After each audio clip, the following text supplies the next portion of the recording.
ناظرین، global financial watch dog کی طرف سے ایک رپورٹ شائع کی گئی ہے جس کے مطابق انڈیا میں ایک جو وائلنٹ ایکسٹریمسٹ گروپ ہے وہ بڑے منظم طریقے سے جو ہے وہ ایک فنڈز اکٹھے کر رہا ہے، اور یہ فنڈز جو ہیں وہ غیر قانونی طور پر حاصل کیے جا رہے ہیں، غیر قانونی بزنسز کے ذریعے اکٹھے کیے جا رہے ہیں تاکہ دہشت گرد تنظیموں کو فائنینس کیا جا سکے۔ بخاری صاحب، انڈیا جو ہے وہ ہم دیکھ رہے ہیں کہ اب ایکسپوز ہوتا جا رہا ہے، اب سکھوں کا قتل کیا جس طرح سے کینیڈا میں، اور اس کے بعد قطر والے جو واقعات پیش آئے، انڈیا جو ہے وہ اب عالمی برادری میں کیا آپ سمجھتے ہیں کہ ایکسپوز ہوتا جا رہا ہے، اپنی اصلیت ان کی سامنے آ رہی ہے؟ دیکھیں، پہلی بات تو یہ ہے کہ ایف اے ٹی ایف کی طرف سے اب باری ہے ہندوستان کی، بھگتنا پڑے گا اس کو، اس لیے کہ ایف اے ٹی ایف کے پاس ایسے انڈینائبل ثبوت اور شواہد ہیں اور ایویڈنس ہے کہ اب باری ہندوستان کی آئی سو آئی۔ انہوں نے بڑا جشن بھی منایا تھا جب پاکستان واز انڈر پریشر کہ اس کو بھی بلیک لسٹ کر دیا جائے گا۔ گرے لسٹ سے نکلنے کی ہماری تمام تر کوششوں کے خلاف جتنا پروپیگنڈا بھارت نے کیا وہ کسی سے ڈھکا چھپا نہیں ہے، لیکن اب اپنی باری آئی ہے۔ وہ کہتے ہیں نا، بکرے کی ماں کب تک خیر منائے گی؟ تو ان کی جان چھٹنے کے امکانات بہت اس لیے کم ہیں کہ جن شواہد کا ذکر کیا گیا ہے جس رپورٹ کے حوالے سے ہم بات کر رہے ہیں اس میں کسی قسم کی کوئی گنجائش نہیں ہے۔ لیکن اس سے پہلے کہ ہم اس کے اوپر مزید بات کریں، کیونکہ اس میں تو ہمیں پتہ چلا کہ اس وقت دنیا بھر میں سب سے بڑا منی لانڈرر اگر کوئی ہے تو وہ بھارت ہے، اور اس کا جو سربراہ ہے وہ مودی ہے، اور اس کے پیچھے جو ادارہ ہے وہ آر ایس ایس ہے۔ یہ سب کچھ اب ڈھکی چھپی بات نہیں، لیکن تھوڑا سا میرے خیال سے ادھر ادھر سے ہم ہسٹری کے کچھ ریفرنسز اگر دے دیں تو ذرا ہمارا کام آسان ہو جائے گا۔ سارک ملکوں میں ہندوستان اور پاکستان کے علاوہ 4 ممالک ہیں، یعنی یوں کہہ لیجئے کہ 6 ممالک ہیں جس میں سے 5 کے ساتھ اس کی نہیں بنتی ہے۔ اس نے تخریب کاری کی بھوٹان میں، اس نے تخریب کاری کی مالدیو میں، اس نے بنگلہ دیش میں اندھی مچائی، ان کے ساتھ آج تک ان کے ڈسپیوٹ ہیں۔ نیپال میں جو کچھ وہ کر رہا ہے اس کے اوپر قبضہ کرنے کا خواب بھی آر ایس ایس کا ہے موجود۔ اسی طریقے سے وہاں جو آشرمز ہیں ان کے اندر پینیٹریشن ہندوستان کی ہے، اس کو بھی چھوڑ دیجئے۔ اب آ جائیے جناب ذرا اپنے اندر ملک کے ذرا ان کا کیا حال ہے۔ اب ذرا بالی ووڈ کا ذکر کر لیتے ہیں، دلیپ کمار سے شروع ہو جائیں، شاہ رخ حسن تک آ جائیے۔ آج تک انہوں نے کسی مسلمان فنکار کو اور آرٹسٹ کو جو اتنے بڑے بڑے نام ہیں چین کی زندگی سونے نہیں دیا ہے۔ کبھی آر ایس ایس کی طرف سے ان کو دھمکیاں ملتی ہیں۔ جو پاکستانی فنکار یہاں سے جا کے وہاں پرفارم کرنے سے ان کا حال آپ نے دیکھ لیا، راحت فتح علی خان کیسے وہاں سے بھاگے ہیں۔ تو کہنے کا مطلب یہ ہے کہ ان میں تو ٹالرنس لیول ہے ہی نہیں کوئی۔ وہ اتنے بڑے دہشت گرد، یعنی ادارے تو چند نہیں ہیں، پورے کی پوری لیڈرشپ جو ہے اس وقت مودی کی، وہ ساری دہشت گردی کا ایک بہت بڑا سمبل ہے۔ حال یہ ہے کہ محمد شامی بیچارے نے 5 وکٹیں کیا لے لی، اس کا بہت دل چاہ رہا تھا کہ وہ سجدہ کرے اللہ تعالیٰ کا، کیونکہ یہ مسلمان جتنے بھی پلیئرز ہیں دنیا بھر میں جب وہ کوئی لینڈ مارک اچیو کرتے ہیں تو وہ سجدہ کرتے ہیں زمین پہ۔ وہ بیچارہ ڈر کے مارے کرنا اس نے شروع کیا، لیکن پھر اس نے کہا کہ انہوں نے مجھے چھوڑنا نہیں ہے۔ تو یہ ریفلیکٹ کرتا ہے کہ بھارت کی سوسائٹی جو ہے اس وقت کیا کر رہی ہے۔ اب آ جائیے جناب، جو آر ایس ایس نے اندھی مچائی ہوئی ہے، چاہے وہ مودی صاحب کا لقب جو ہے بچر آف گجرات میں جو کچھ ہوا تھا، جس طریقے سے وہ سمجھوتا ایکسپریس کو آگ لگائی گئی تھی، یہ سب واقعات ہمارے سامنے ہیں۔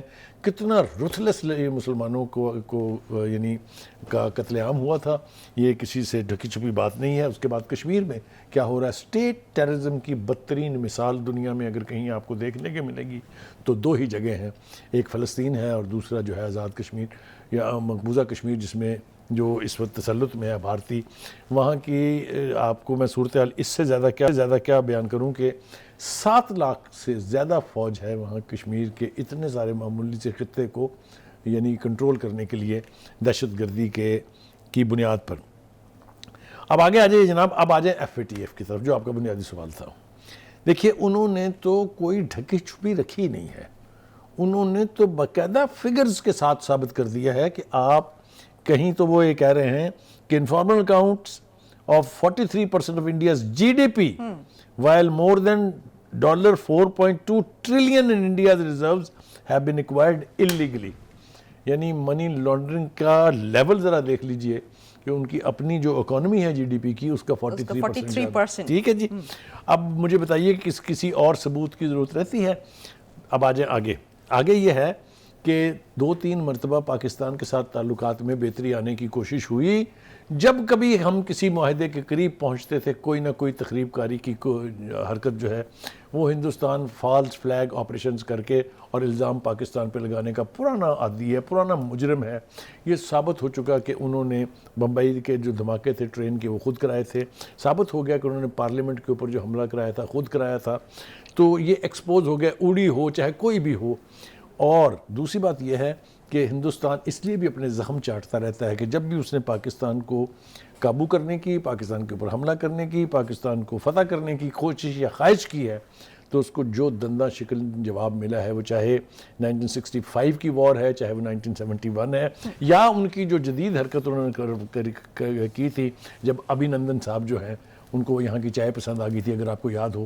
وہ واقعہ میں دہرانا نہیں چاہتا, وہ تو ہمارے ظرف کی بات ہے نا کہ ہم نے 24 گھنٹے کے اندر اس کو واپس کر دیا تھا. ورنہ خدا نہ خواستہ اگر یہ ادر وے راؤنڈ ہوتا تو آپ دیکھتے دنیا بھر میں کیا ہمارے خلاف پروپیگنڈا ہونا تھا.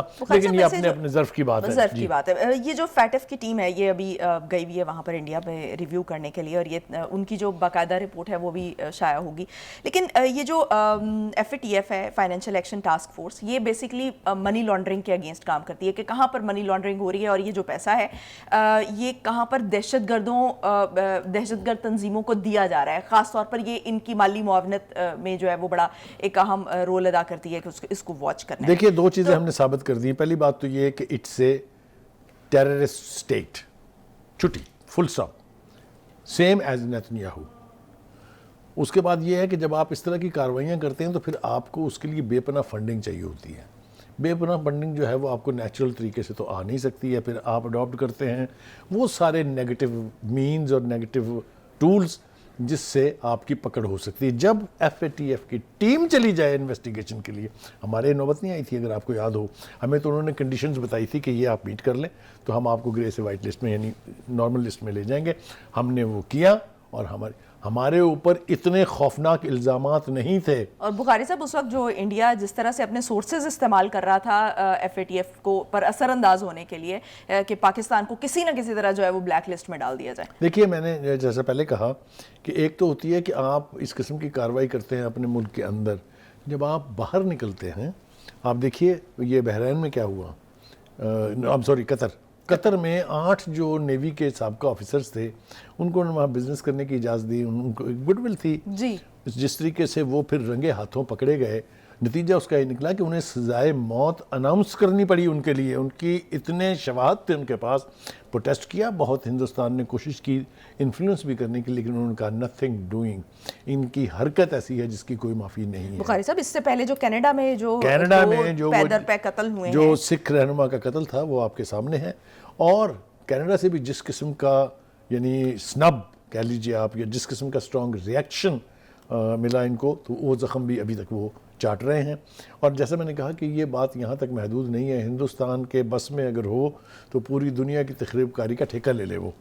اور میں سمجھتا ہوں کہ جو ویسٹرن اس کے الائز کہہ لیجیے یا ان کے مہربان ہیں, ان کی آنکھیں کھل جانی چاہیے.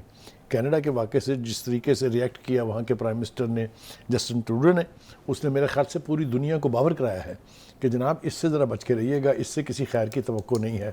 تو ہندوستان کی طرف سے نعرے بازی ضرور کی گئی کہ ہم سبق سکھا دیں گے, ہم یہ کر دیں گے, ہم یہ کر دیں گے, لیکن چونکہ پریمیسز بہت ویک تھا, شواہد بہت سنگین تھے, اس لیے وہ بات جو ہے خاموشی سے اس نے برداشت کر لی ہے. تو دیکھنا یہ ہے کہ یہ آر ایس ایس لیڈ جو ہندوستان کی قیادت ہے اس وقت, یہ کیا گل کھلائے گی. ان سے کسی خیر کی توقع نہیں ہے. پاکستان کی طرف سے چونکہ ان کو شٹ اپ کال فوری دے دی جاتی ہے, اس لیے تھوڑا سا ہم امن تو نہیں کہہ سکتے, لیکن یہ کہ موقع نہیں مل رہا بھارت کو, لیکن ادروائز وہ جہاں جہاں بھی دیکھ رہے ہیں کہ جہاں جس لیول پہ اب انڈیا ایکسپوز ہو رہا ہے, جو اڈانی گروپ ہے اس کے خلاف انٹرنیشنل ایک رپورٹ آ گئی ہے کس طرح سے یہ بزنس کر رہا ہے اور کس طرح سے یہ فنڈ کرتا ہے, غیر قانونی طریقے سے جو ہے وہ فنڈ کرتا ہے, الیکشنز کو بھی ریگ کرنے کی کوشش کرتا ہے, آر ایس ایس کو سپورٹ کرتا ہے, بی جے پی کو سپورٹ. دیکھیے اس وقت ہندوستان جو ہے دنیا بھر میں لیڈر ہے گولڈ سمگلنگ میں. ان کی منی لانڈرنگ کے کیسز ابھی پکڑے گئے ہیں فرانس میں. جیسا میں نے کہا نا کہ وہ کہتے ہیں نا, جب وہ مثال تو بہت بری ہے, لیکن وہ کہتے ہیں نا جب کسی کی موت آتی ہے تو وہ فلاں جگہ کا رخ کرتا ہے. تو ہندوستان نے یہ کوشش تو کی کہ دنیا کے اندر وہ جا کے تفرقہ پیدا کر کے اندر جا کے وہ دہشت گردی پیدا کریں. لیکن جس رفتار سے ہندوستان اور RSS اور مودی اب ایکسپوز ہو رہے ہیں, میرا نہیں خیال کہ ان کو دنیا میں کہیں بھی پذیرائی ملے گی. آپ کو یاد ہونا چاہیے, میرے خیال سے ہم اپنے ناظرین کو بھی یاد کرا دیں کہ یہی مودی جو آج بہت بڑی ڈارلنگ ہے امریکہ کی اور ویسٹ کی, اس کو 10 سال تک انہوں نے ویزا نہیں دیا تھا امریکہ کا, اس لیے کہ وہ سمجھتے تھے کہ RSS کے حوالے سے ہی از اے ٹیررسٹ. تو کہنے کا مطلب یہ ہے کہ ہمیں اب پروپیگنڈا کرنے کی ضرورت اس لیے نہیں ہے کہ پوری دنیا نے ریئلائز کر لیا ہے, پوری دنیا کو پتہ چل گیا ہے کہ Modi is a terrorist, so is the Indian government. کیا اب دنیا جو ہے وہ پریشرائز کرے گی انڈیا کو؟ ایبسولوٹلی کرنا شروع کر دیا انہوں نے بھائی. آپ دیکھیے نا, FATF کا پریشر جو ہے وہ کسی ایک ادارے یا کسی ایک گروپ کا تھوڑی ہے, وہ تو انٹرنیشنل پریشر ہے نا, وہ تو آنا ہے اور وہ انہوں نے بھگتنا بھی ہے. ٹھیک ہے.